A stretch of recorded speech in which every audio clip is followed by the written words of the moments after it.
Alors, je vais d'abord, m'excuser auprès de mes participants, puis de mes invités, bien évidemment. C'est complètement indépendant de ma volonté, là. Évidemment, c'est toujours ces jours-là que le problème arrive. Bon, alors on va passer à quelque chose de plus intéressant qui est, notre webinaire aujourd'hui. Je vais, rattraper le temps perdu de 2 manières. Je vais réduire ma présentation et puis, je ne sais pas si on aura le temps pour la période de questions. On va peut-être, utiliser plus le temps pour écouter, nos invités.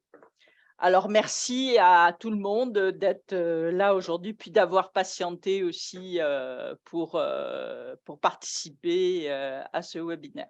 Alors je vais démarrer tout de suite avec, Stéphane Patry. Donc, Stéphane, tu es, conseiller principal en ressources humaines à la Ville de Montréal. Donc avec toi, on va voir le point de vue de l'employeur sur les questions qu'on se pose dans ce webinaire. Alors peut-être déjà une première question. Quand et pourquoi vous êtes attaqué aux obstacles, comportementaux donc rencontrés par les personnes et travailleurs en situation de handicap? Bon, la Ville de Montréal, comme plusieurs autres gros employeurs, est assujettie à la loi sur l'accès à l'égalité en emploi dans les organismes publics.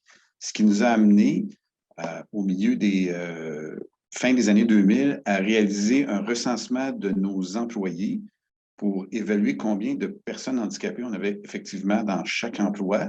Et aussi, ce qui est plus important encore, c'est de réaliser une analyse de notre système d'emploi en fonction de ce groupe qui avait été ajouté à la loi, avec les outils de la Commission des droits de la personne.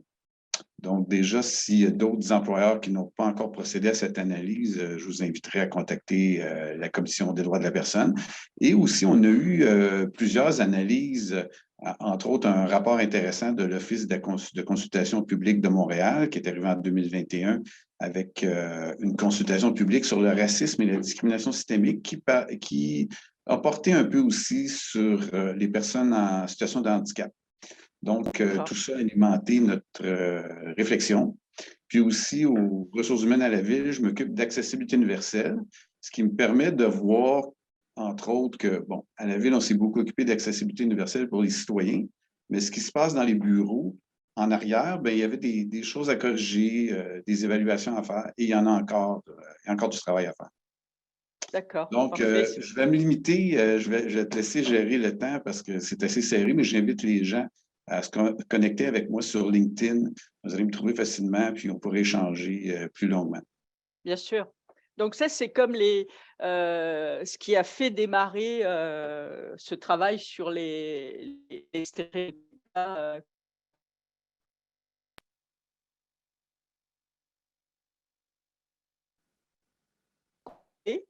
d'action, hein, que vous avez, conduites, à la ville ou mises en place, que ça soit de sensibilisation, d'information, de formation ou d'autres là, pour justement essayer de faire évoluer, et de réduire ces obstacles, comportementaux.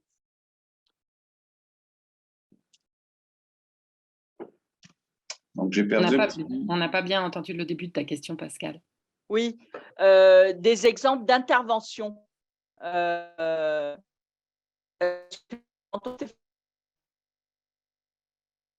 Bon, des exemples d'interventions ou de projets qu'on a réalisés à la Ville de Montréal ces dernières années.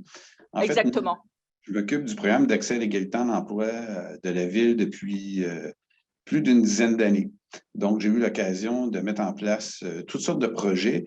Moi, je crois beaucoup au partenariat. Donc, beaucoup en partenariat avec différents organismes qui sont préoccupés par l'emploi des personnes en situation de handicap.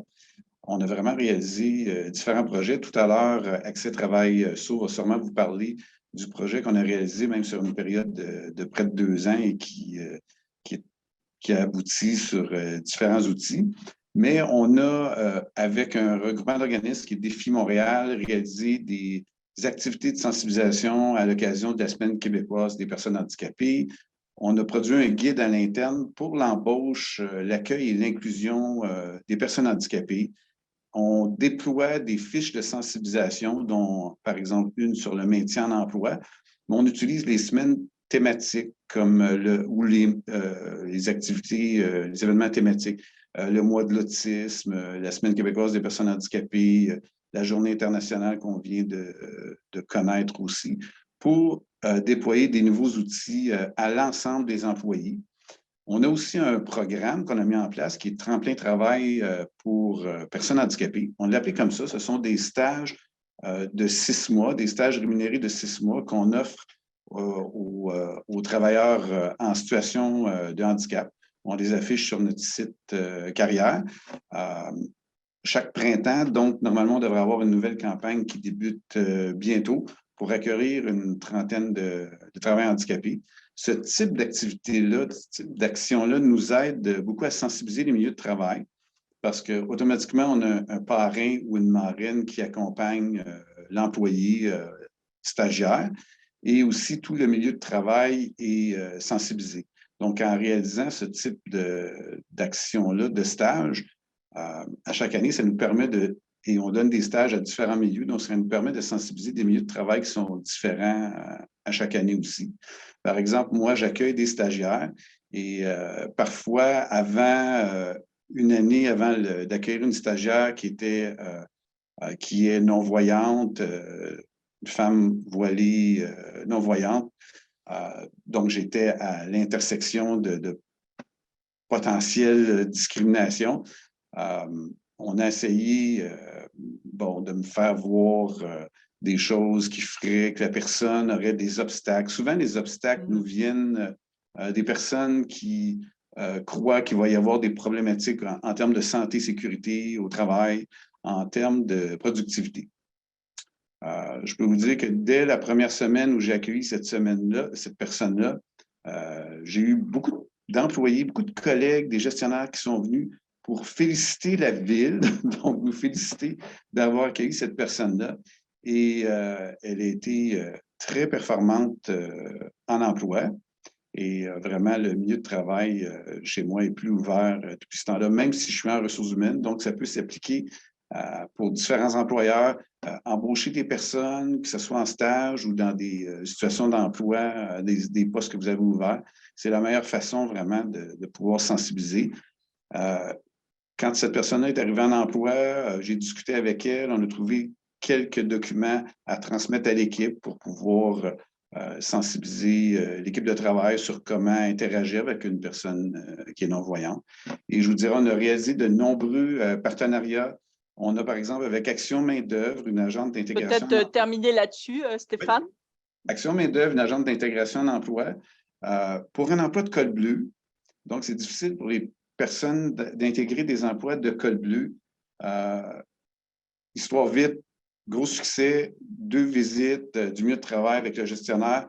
L'agente d'intégration et l'organisme ont réalisé une vidéo assez détaillée, avec toutes les étapes qu'on utilise encore auprès des gestionnaires et qui est disponible pour montrer comment ça s'est fait concrètement, cette intégration en emploi.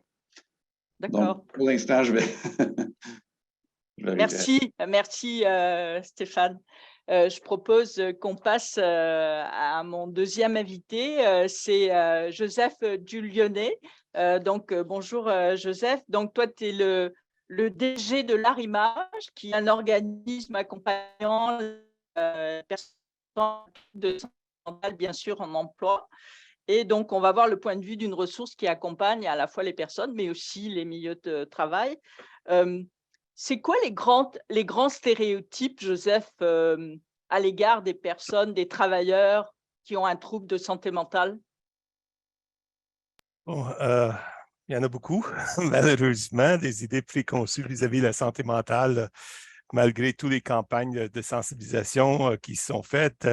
Il y a encore des mythes que les personnes qui ont des problèmes de santé mentale sont violents, ne sont pas capables de travailler. S'ils travaillent, ils n'ont pas de tolérance au stress ni à la pression. Ils peuvent juste faire des activités simples et répétitives.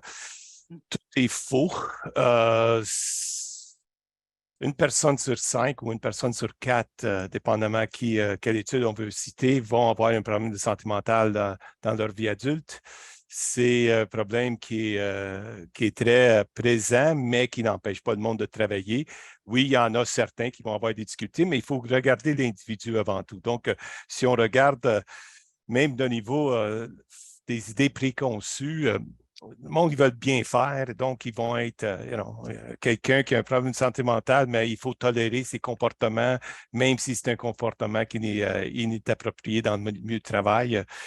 C'est toutes des choses qui font qu'au lieu de mettre l'accent sur le travailleur et qu'est-ce qu'il peut vous amener ou qu'est-ce qu'il peut amener dans la compagnie, c'est plus l'accent est mis sur c'est quoi la limitation et qu'est-ce qu'on ne peut pas y demander. Et en fin de compte, ça devient un cercle vicieux parce que la personne ne peut pas s'épanouir dans son milieu de travail. Au contraire, on garde dans un contexte où pour sa propre santé, c'est une bonne chose si on limite qu'est-ce qu'il peut faire comme travailleur. Puis tout ça, ça vient malheureusement de qu'est-ce qu'on voit. Quelqu'un va voir un diagnostic de schizophrénie, puis là, tout à coup, il est un tueur fou qui court dans les rues, c'est pas ça. C'est pas ça et c'est pas ça du tout. Les études le montrent. Ils sont pas plus, les personnes qui vivent avec des troubles de santé mentale ne sont pas plus violents que d'autres. Il y en a qui ont des acting out, mais pas plus que quelqu'un d'autre. C'est du monde comme n'importe qui d'autre, en fin de compte. C'est un petit peu ça le message. Il faut voir le travailleur avant tout. Bien sûr. Et vous, comme organisme accompagnateur à la fois des personnes et des milieux de travail, Joseph, comment vous intervenez pour justement réduire les stéréotypes vis-à-vis de la population pour laquelle vous travaillez? Bien, premièrement, on parle toujours du travailleur et on parle de qu'est-ce qu'il peut apporter. Et s'il y a besoin d'accommodement, bien là, on va essayer d'identifier c'est quoi les accommodements que la personne a besoin et on les met en place. Pour certaines, le candidat, le travailleur est capable de bien exprimer ses besoins et va les mettre en place. Pour ceux qui ne sont pas capables de le faire, mais dans ce temps-là, nous, on va les accompagner là-dedans, dépendamment comment ils veulent qu'on parle de leurs limitations, mais c'est ça qu'on va amener à l'employeur. Je vous dirais que, puis c'est drôle parce que M. Patry, vous touchez là, la crainte de santé et sécurité, la crainte de production, c'est quelque chose avec lequel on a composé. Je trouve que ce qui est triste, c'est qu'il y a beaucoup de personnes qui vont avoir besoin d'accommodement, mais comme ils ne veulent pas divulguer parce qu'ils ont peur de la conséquence, parce que souvent, le contre-coup, c'est qu'ils ne sont pas embauchés, sont gardés dans des postes qui ne sont pas à l'auteur de leur qualification et qu'est-ce qu'ils peuvent apporter, sont limités dans leur capacité d'avoir des avancements dans le milieu. Et dans ce temps-là, ils préfèrent pas divulguer simplement pour avoir accès à de l'avancement ou avoir accès au poste qu'ils désirent avoir.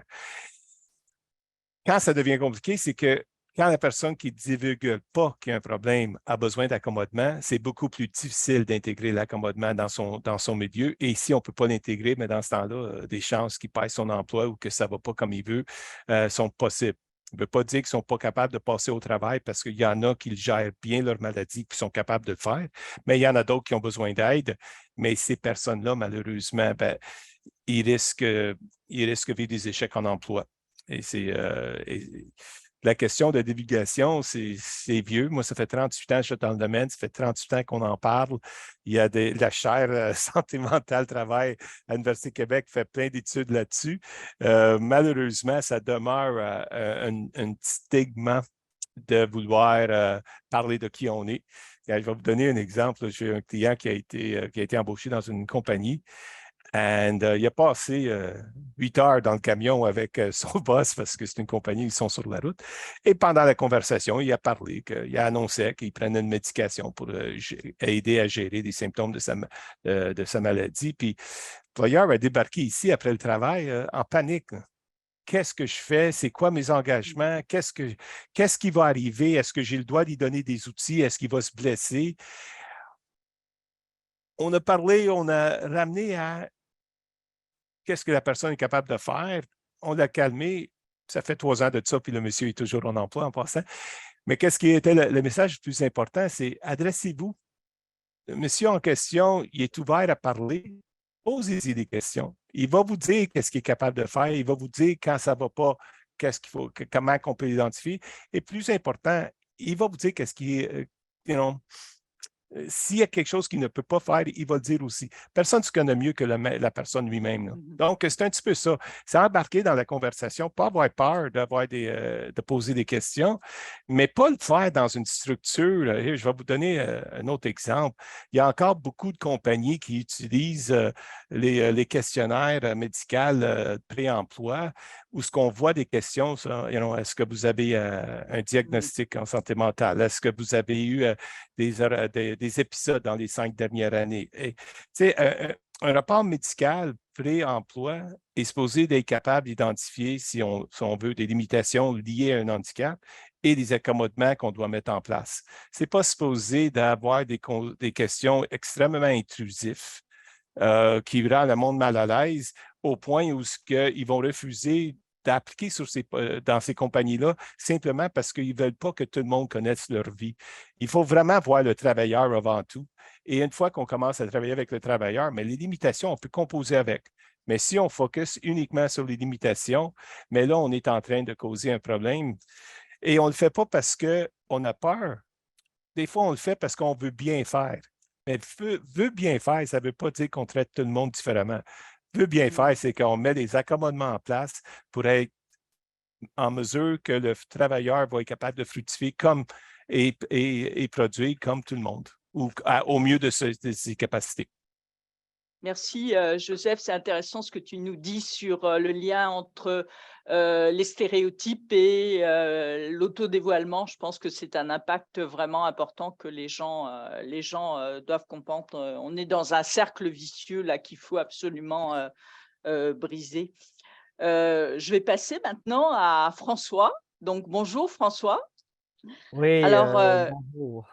donc, François, toi, tu vis avec un trouble de développement du langage, donc, et tu œuvres surtout dans ce domaine au Québec, à l'international, depuis déjà plus d'une dizaine d'années. Donc, c'est donc ton expérience de personnes en situation de handicap qui vit directement ces histoires de stéréotypes que tu vas nous partager, et puis aussi les actions que tu as décidé de conduire personnellement par rapport à ça. Donc, première question peut-être, comment les personnes comme toi sont-elles perçues par les employeurs, François? Alors, bonjour à tous. Alors, pour répondre à la question, il faut comprendre ce que c'est le TDL en soi parce que pour les employeurs, si on ne comprend pas le trouble en lui-même, qui est le trouble développemental du langage, donc le TDL, c'est difficile de transposer ça auprès de l'intervention qu'on peut faire auprès des personnes TDL. Alors, c'est sûr que comme personne qui a ce trouble-là depuis 25 ans, j'en ai 30 et c'est ça, 10, 12, presque 13 ans, j'œuvre dans le TDL pour avoir parlé à des centaines d'intervenants dans tous les milieux, des parents, des intervenants, des professionnels, des employeurs. Je peux vous dire une chose, que c'est presque unanime que les 650 000 Québécois atteints, donc c'est 7 de la population, a des répercussions. Alors, le mandat qu'on m'a donné aujourd'hui, c'est de parler un peu des impacts que ça a au niveau sur le marché du travail.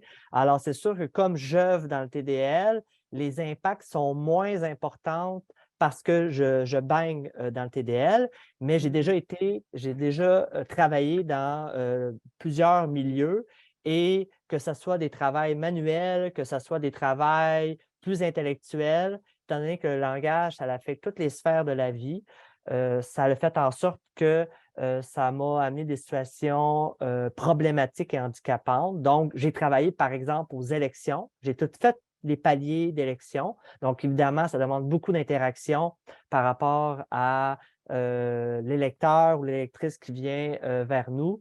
Et c'est sûr que des fois, ce que ça se manifestait, c'était surtout une compréhension de l'électeur, dépendamment de la situation. Des fois, il y avait de la lecture à faire que je ne comprenais pas par rapport à la compréhension des documents, par rapport à différents contextes. Donc, ça, c'est un exemple que les gens avaient comme répercussion au niveau de ce type d'emploi par rapport à que comme le TDL, ça ne se voit pas, les gens pensent que je n'ai pas de problème, que tout va bien, mais les gens ne voient pas que j'ai fait 10 ans de rééducation. Puis je dis toujours que le TDL, c'est comme une langue étrangère à soi-même ou l'équivalent d'un AVC à la naissance. Mais ce n'est pas un AVC. Alors, il faut tout réapprendre les concepts par rapport à ça. Alors, je pourrais y aller un peu plus tard sur la définition en elle-même,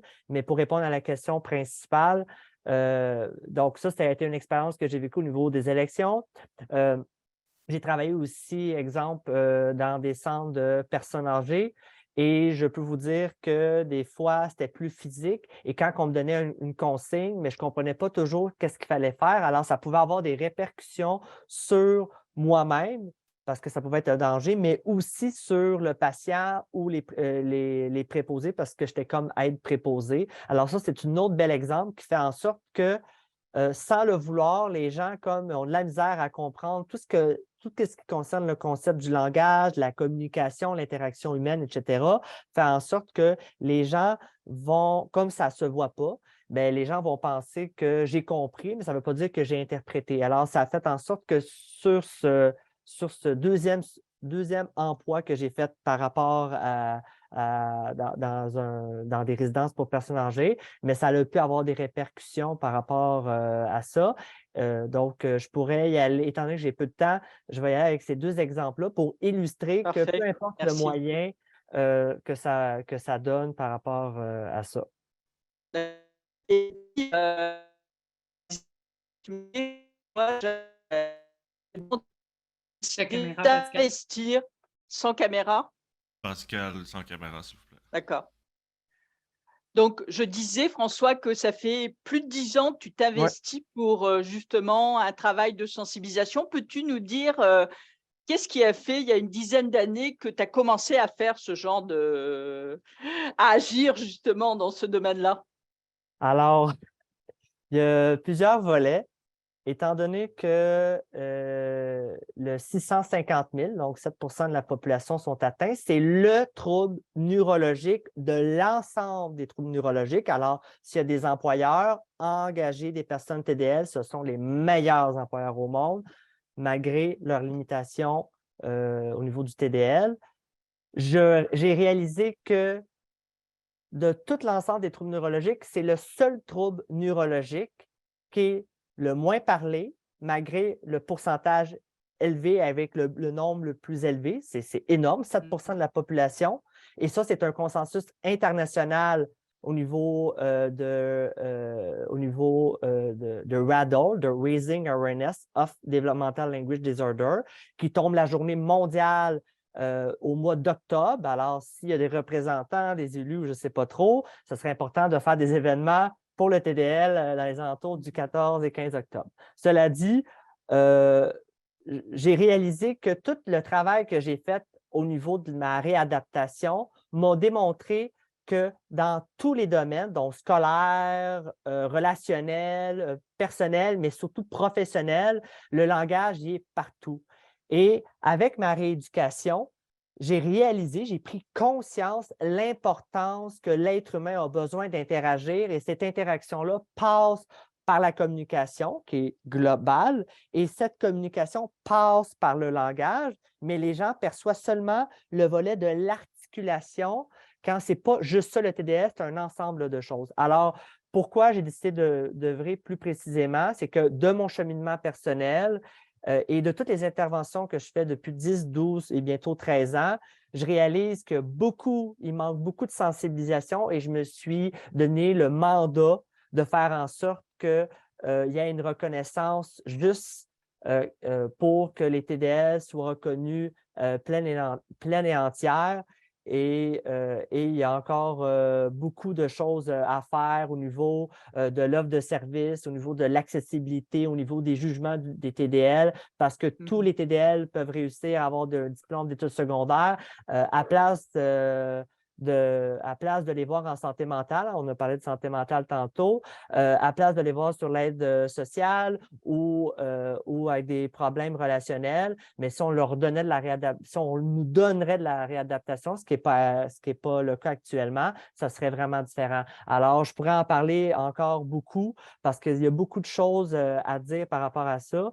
Cela dit, de mon expérience personnelle et ce que j'entends de plus en plus auprès de centaines de centaines de personnes, des milliers de personnes depuis toutes ces années-là, je constate qu'il y a un manque grandissant et c'est ça qui me pousse à aller de l'avant et de faire des actions au niveau de mon témoignage personnel, mais aussi auprès des intervenants à l'université, au niveau communautaire, et j'en passe. Alors, c'est pour ça que de cette réalité-là, du consensus international au niveau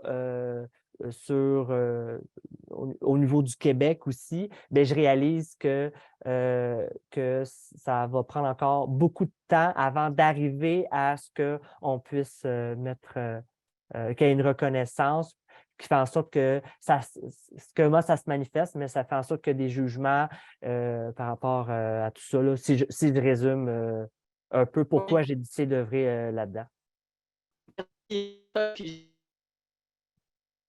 On ne t'entend pas bien, Pascal. Je sais que tu as des beaux projets pour l'avenir aussi dans ce domaine, tu m'en as Oui. parlé. Je vais maintenant passer à Véronique Vézina. Donc, bonjour Véronique. Bonjour. Alors, donc Véronique, toi, tu es notamment, tu as beaucoup de casquettes, tu es notamment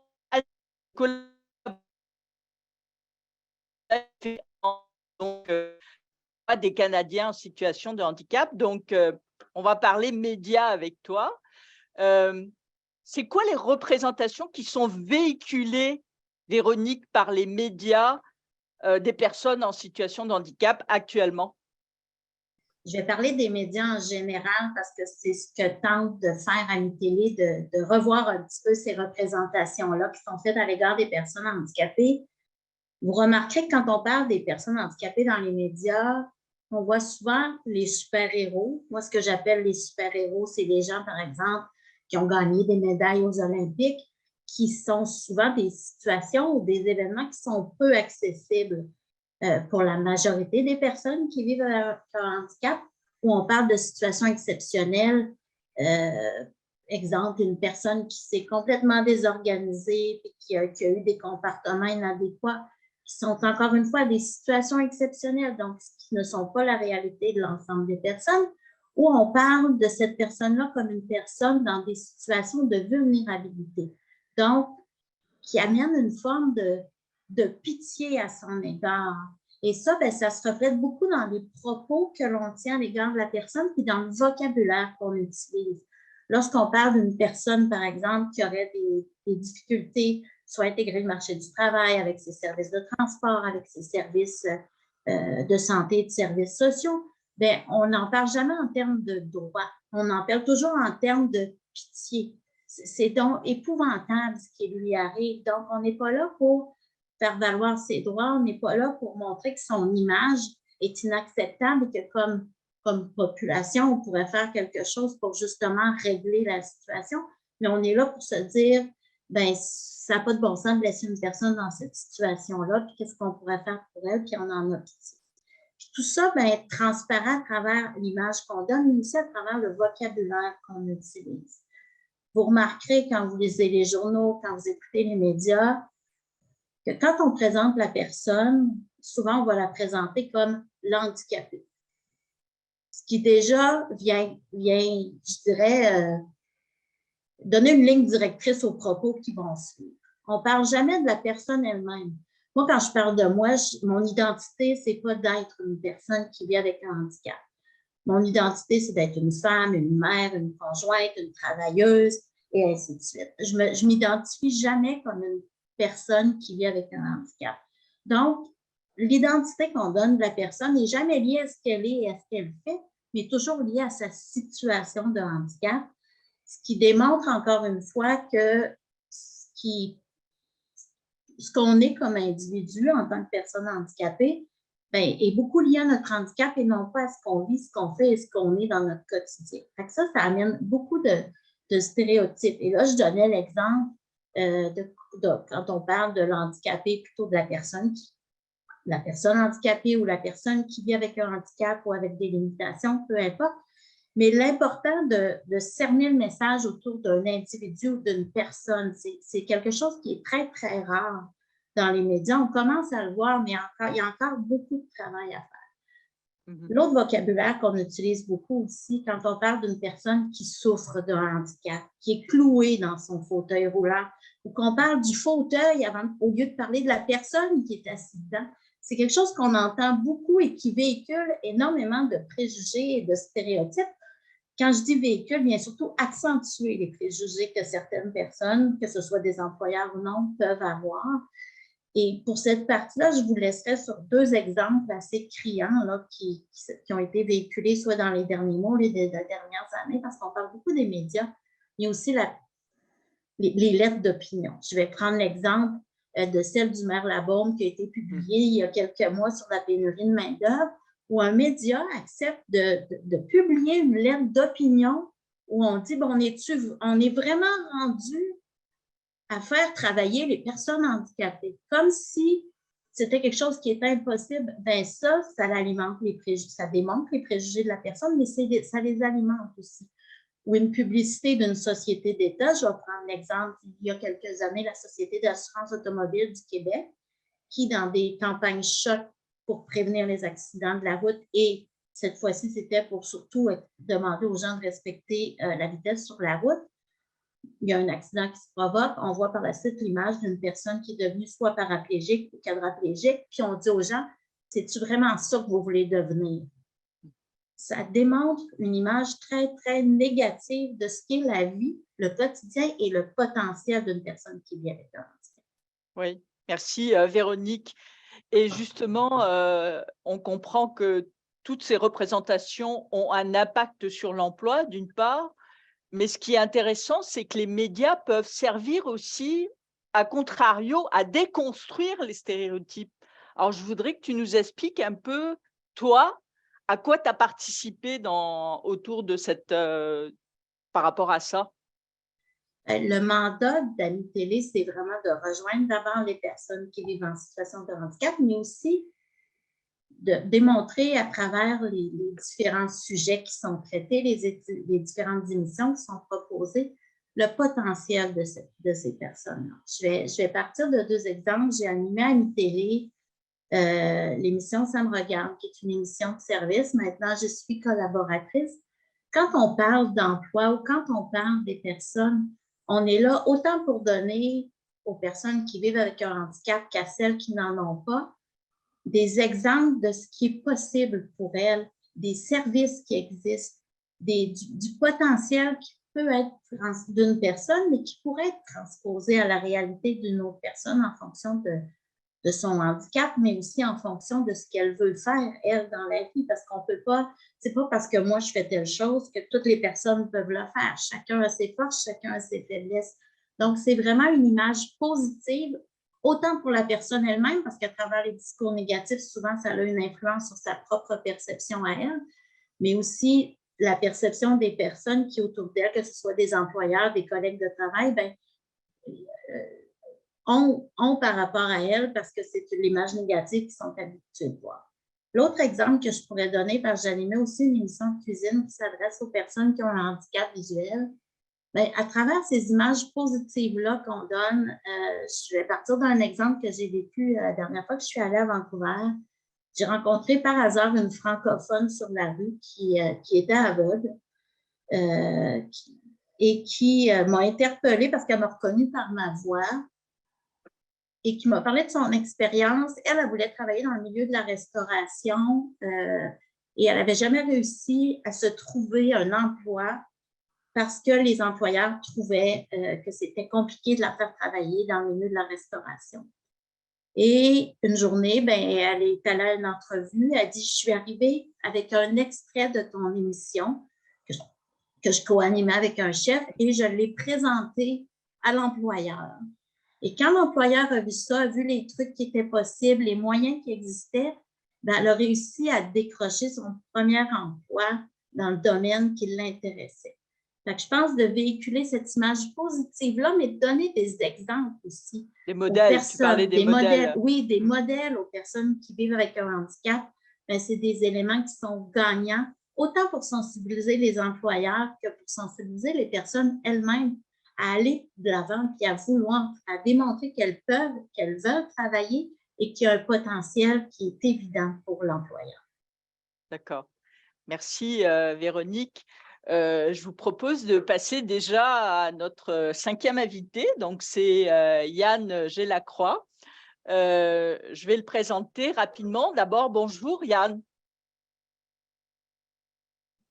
Oui, bonjour. Alors, donc toi, tu es agent d'intervention socio-professionnelle à Accès Travail Sourd. Donc, Oui, exactement. Je travaille en fait pour Accès Travail Sourd qui et relève du CCSMM, c'est qui est ça. un organisme là, finalement pour la communauté sourde à Montréal. Donc, je suis là en fait depuis 1978. Il œuvre en fait en aide dans la communication, puis défense des droits des personnes sourdes.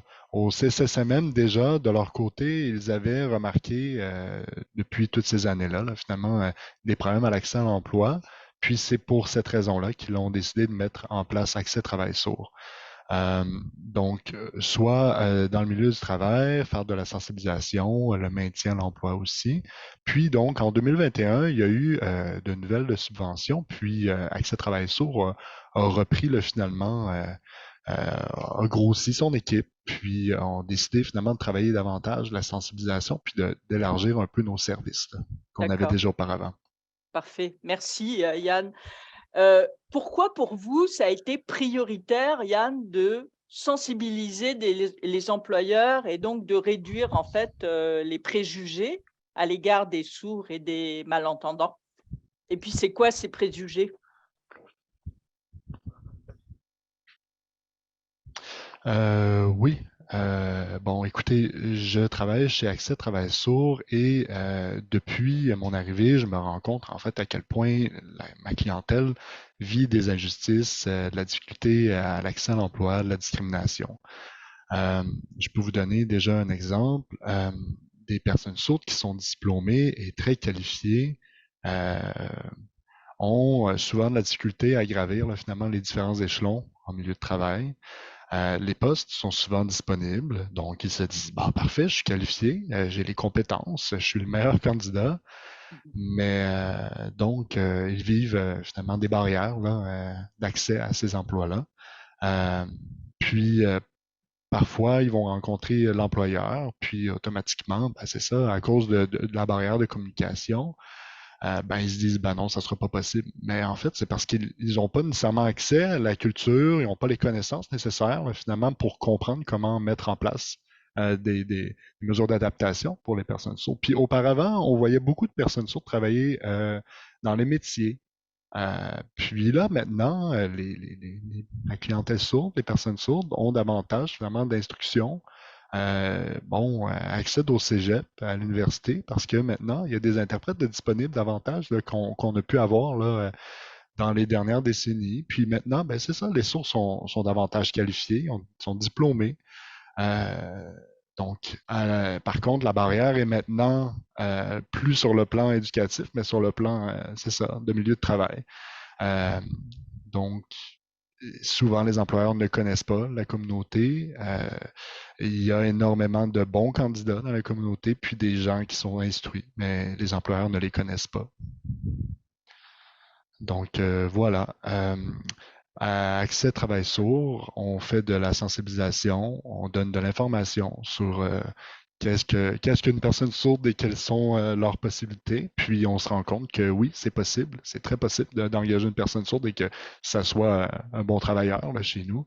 Euh, je vous parle pas nécessairement d'emploi en lien avec un besoin d'audition, donc c'est la tâche première, mais sachez que un employé, finalement, pourra relever ses tâches avec peut-être certaines mesures d'adaptation. Il va pouvoir là, finalement, c'est ça, travailler à sa façon, puis ça va fonctionner très bien sur des postes qui lui sont possibles. Dans le domaine de la construction, on a vu, parfois certaines personnes sourdes aussi qui sont capables de. En fait, déjà un mythe, excusez-moi, un mythe. Il y a beaucoup de gens qui croient que les personnes sourdes ne peuvent pas conduire, autant des camions à 53 pieds que des véhicules, mais oui, les personnes sourdes dans le milieu de la construction, autant que dans le transport routier, peuvent conduire. Ils ont accès à ces permis-là.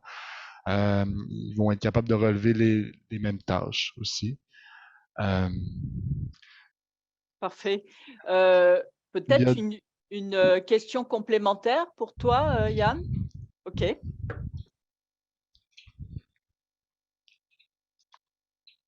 Oui, d'accord. Alors, j'aimerais que tu nous parles davantage des différents services et outils, parce que les gens sont là aussi pour être outillés, les participants à ces webinaires, que vous offrez aux employeurs.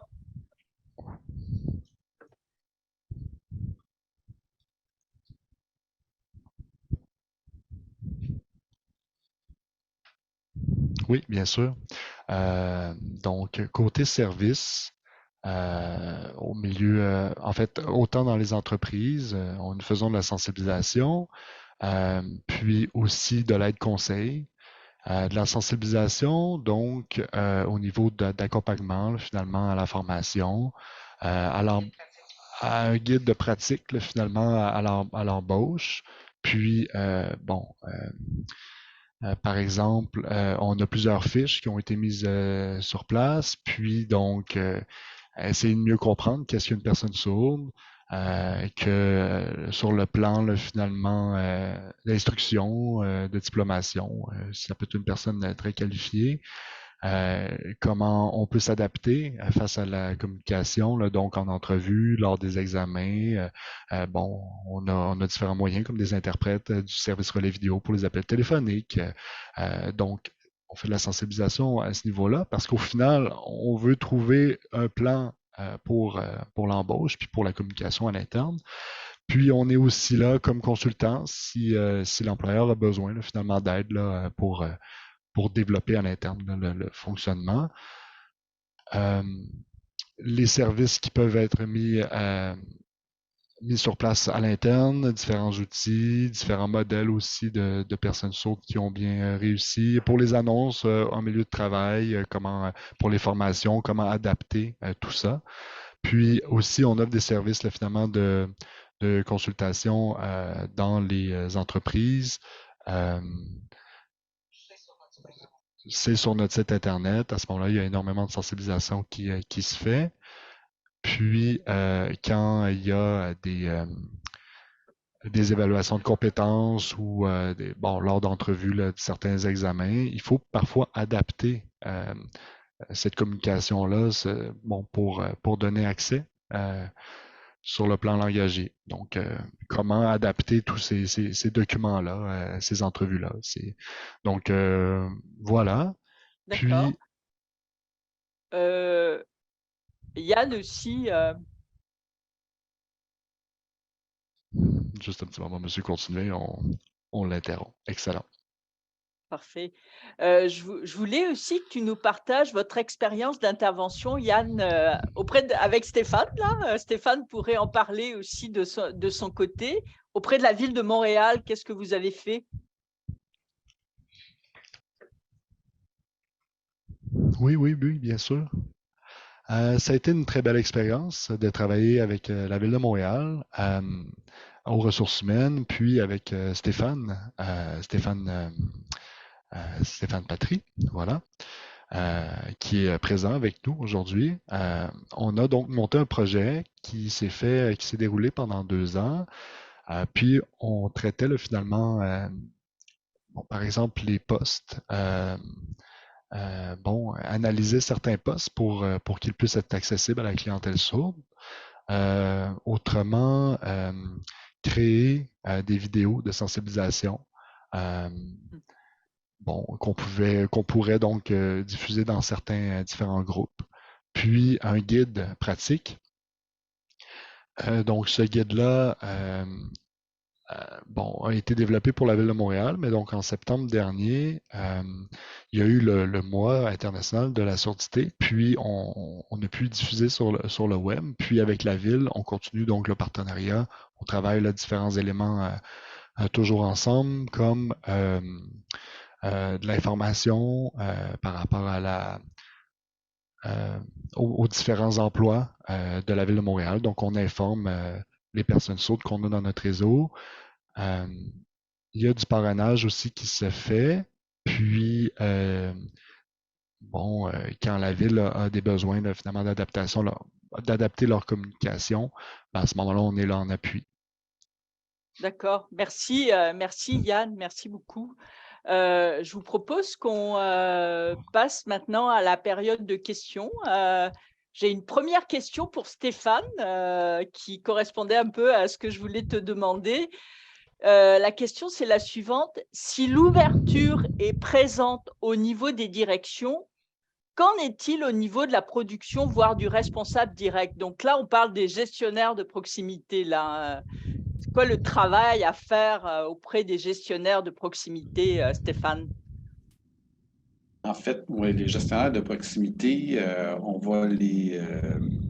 va produire des fiches d'information. En fait, on a différents publics quand on travaille en DEI, diversité, équité, inclusion. J'ai parlé de l'ensemble des employés. Il y a aussi des conseillers en ressources humaines, puis les gens qui font du recrutement, qui ont besoin d'outils particuliers. Mais les gestionnaires, eux, on va multiplier les messages, on va leur donner des objectifs d'embauche, on va les accompagner au niveau des demandes d'adaptation. Par exemple, on a mis en place un formulaire de demande d'adaptation pour aider l'employé à structurer ses besoins. En 2 pages, il complète ses besoins, donne une idée de vraiment s'il y a quelque chose à acheter, par exemple, de qu'est-ce que ça serait, combien ça coûterait, ou autre chose. Et le formulaire va à son gestionnaire directement pour une discussion. Donc, ça aide le gestionnaire qui ne sait pas toujours comment gérer la demande, qui n'est pas toujours claire. Donc, le gestionnaire a besoin d'outils concrets comme ça et on multiplie les messages. Entre autres, en début d'année, on va produire un message qui va leur être adressé. Puis, on a participé aussi à la campagne Recruter sans discriminer de la Commission des droits de la personne. Et on a des capsules qui sont disponibles sur notre espace apprentissage qui s'adressent aussi aux gestionnaires. Puis avec Accès Travail Sceaux, il y avait vraiment un outil très, très particulier qui s'adresse à la gestion, qui est un plan de communication. Donc, désormais, à la Ville de Montréal, quand on accueille une personne sourde, le gestionnaire a une idée du plan de communication, même avant l'embauche, qui devrait être convenu avec des questions et des points précis, et on revoit le plan de communication au moins une fois par année. Donc, ce sont des nouveaux outils, puis je voudrais qu'on avance là-dessus. À la Ville, on a des indicateurs, le nombre d'embauches, on fait des sondages après des stages systématiquement pour voir quelle en est de la rétention en emploi, puis comment l'expérience a été vécue. On a aussi mesuré très récemment le sentiment d'inclusion et on va voir comment nos employés qui se sont identifiés comme personnes handicapées ont répondu. Fait que ça va être un autre outil qu'on va avoir pour intervenir dans certaines équipes. Parce que la ville, c'est gros, il y a 19 arrondissements, plus de 25 services corporatifs. Donc, les gens vivent des situations différentes un peu partout. Donc, on va pouvoir voir quelles sont les unités championnes et d'autres où il faut plus agir. On verra ensemble à tous mes invités s'il y a des outils ou des guides, justement, dont Yann parlait, qui peuvent être partagés. Suite au webinaire, on le fera avec grand plaisir et grand intérêt. Une question peut-être pour toi, Joseph. Il y a des participants qui ne connaissent pas forcément les services spécialisés de main-d'œuvre personnes handicapées. Donc, ils se posent de la question de l'accompagnement. Tu l'as évoqué un tout petit peu, mais c'est quoi l'accompagnement que vous pouvez offrir aux employeurs, Joseph, comme ressources spécialisées? OK. Premièrement, les services d'aide en emploi, personnes en situation de handicap sont financés par Emploi Québec, donc nos services sont disponibles partout au Québec. Là, je parle plus comme le président du regroupement des organismes spécialisés en emploi de personnes handicapées. Et donc, en fin de compte, nos services sont offrés naturellement gratuitement aux entreprises et aux chercheurs d'emploi. Donc, au niveau nous, notre offre de service est une offre de service qui est assez complète. Il y a deux volets. Il y a un volet qui est à aider des individus à se trouver des emplois, mais on a aussi un volet qui est axé sur le maintien en emploi. Dans le volet maintien en emploi, on travaille naturellement avec l'employé, le travailleur, et on travaille avec l'employé. L'employé et l'employeur. Les services d'accompagnement peuvent être offerts à différents degrés. D'intensité variable, si on veut. Ça, c'est vraiment des aides ponctuelles avec une situation particulière. Ça peut être aussi offert de façon plus intensive. M. Patry avait nommé l'agent d'intégration d'Action Main-d'œuvre qui venait chez eux. Bien, effectivement, ça fait partie des services. On fait de la sensibilisation, mais notre travail est vraiment axé sur quel genre d'accompagnement mettre en place pour s'assurer que l'employé fonctionne et fonctionne à son mieux et qu'est-ce qu'on peut faire pour faciliter cette intégration et le maintien en emploi. Donc, la disponibilité est là selon les besoins de l'employeur et naturellement les besoins des employés. D'accord. Une question complémentaire à Yann. Yann, aussi, comme vous accompagnez aussi les employeurs à un autre niveau, là, de façon complémentaire avec, j'ai vu ça avec les services spécialisés de main-d'œuvre. C'est quoi le territoire qui est desservi par Accès Travail Sourd?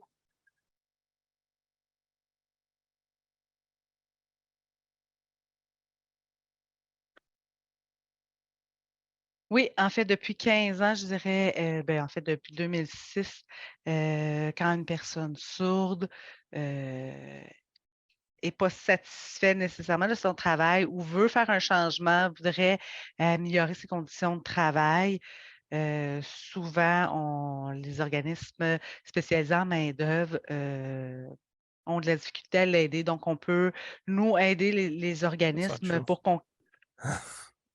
concrétiser l'aide pour la personne. Donc, par exemple, des fois, ils utilisent l'interprète pour servir de conseil, mais ce n'est pas le rôle de l'interprète. Donc, souvent, ils sont surpris de voir que c'est une personne sourde qui travaille avec une personne sourde pour l'aider à trouver son travail. Donc, on doit souvent expliquer nos façons de faire. Et c'est ça, donc on demande environ, suite à l'entrevue, c'est ça, on a un délai, puis là, bien, souvent, la personne réussit à avoir le poste, comme on est là pour expliquer les façons de faire. D'accord, très bien. Une question pour toi, François. Je pense que tu es le meilleur invité pour répondre à ça aujourd'hui. Oui. La question des handicaps invisibles, tu as des collègues qui ont un handicap invisible qui étudient au cégep. Et puis, ils peuvent avoir besoin d'aide. Comment on sensibilise les acteurs du milieu de l'éducation par rapport au fait justement de gens qui ont des handicaps invisibles comme le tien, par exemple? C'est une bonne question parce Ouais. que le système scolaire en lui-même n'est pas adapté pour permettre de faire en sorte de réadapter le langage. C'est plutôt au niveau scolaire, que ce soit primaire, secondaire, cégep ou université, c'est plutôt des mesures compensatoires, donc alternatives, qui vont permettre de faire en sorte que le trouble va être contourné par l'orthopédagogue, par le pédagogue, et l'orthophoniste va travailler le trouble en lui-même. Donc, je fais cette distinction-là parce que au niveau scolaire, comme c'est du langage écrit principalement, ça demande une exigence supplémentaire parce que si l'élève ou l'étudiant TDL n'a pas comment dire, d'aide, de compréhension, puis on donne juste des outils comme WorkQ, Antidote, plan d'intervention, 1/3 de temps de plus, tous les outils possibles imaginables qui sont corrects, qui peuvent aider, mais qui ne vont jamais travailler le trouble en lui-même au niveau scolaire. Donc, il faut plusieurs aspects pour faire en sorte de réduire l'impact au niveau scolaire et on peut transposer ça, évidemment, au niveau de l'emploi. D'accord. Je sais pas si je Euh, réponds à la question. oui, en partie, mais est-ce Ouais, que toi, tu fais de la sensibilisation auprès oui. de l'éducation aussi, hein, parmi les publics cibles? Qu'est-ce que tu fais comme sensibilisation, François, auprès de ces gens-là? Donc, ce que je fais comme intervention, étant donné que je suis pas orthophoniste, je suis un intervenant qui a le TDL de l'intérieur, mais avec toute la réadaptation que j'ai pu obtenir, surtout au secteur privé, qui m'a permis de réadapter mon langage, mais aussi de le faire en sorte de le transposer de l'extérieur, ce que les intervenants n'ont pas. Les intervenants ont juste une perspective extérieure du, du TDL, du trouble développemental du langage, et qui fait en sorte qu'ils ne comprennent pas de l'intérieur par rapport à ça. Alors, là, j'ai perdu mon fil. C'était quoi déjà la Non, le question? travail de Oui, sensibilisation que c'est tu ça. fais OK. auprès du personnel d'éducation.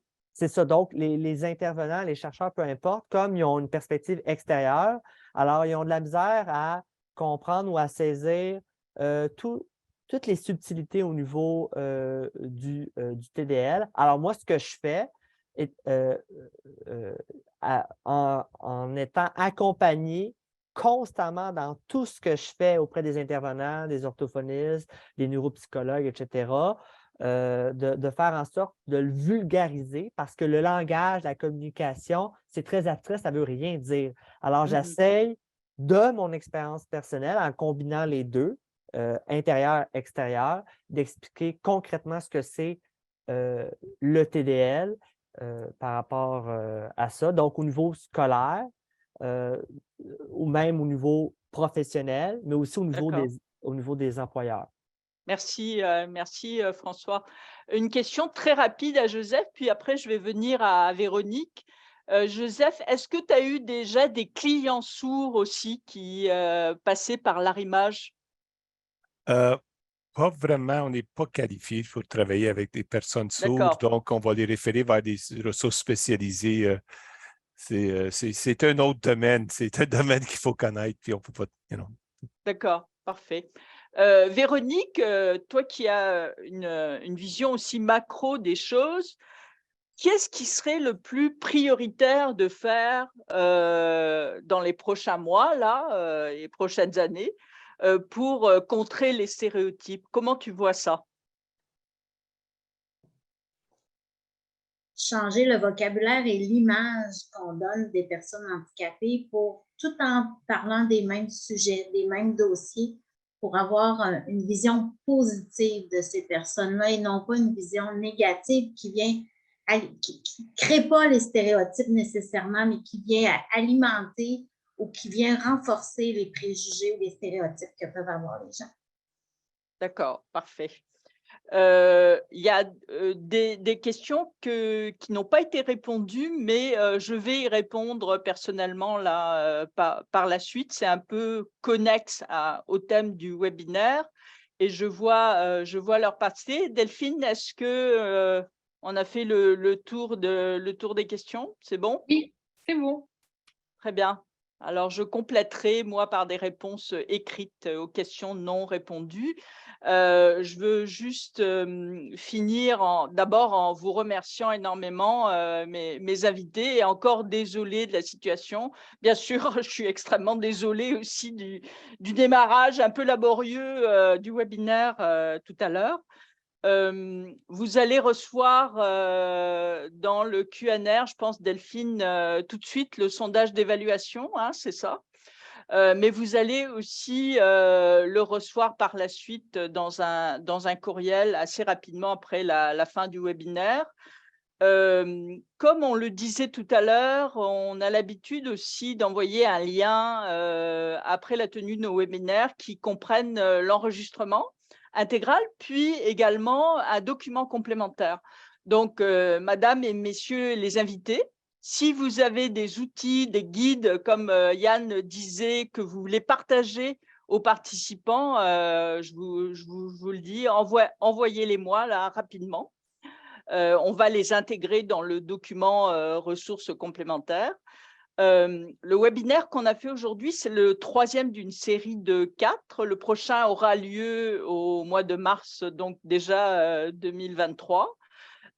Si vous voulez consulter nos anciens webinaires, vous pouvez aller sur notre chaîne YouTube ou voir aussi des capsules qu'on a produites courtes à partir de chacun des thèmes traités.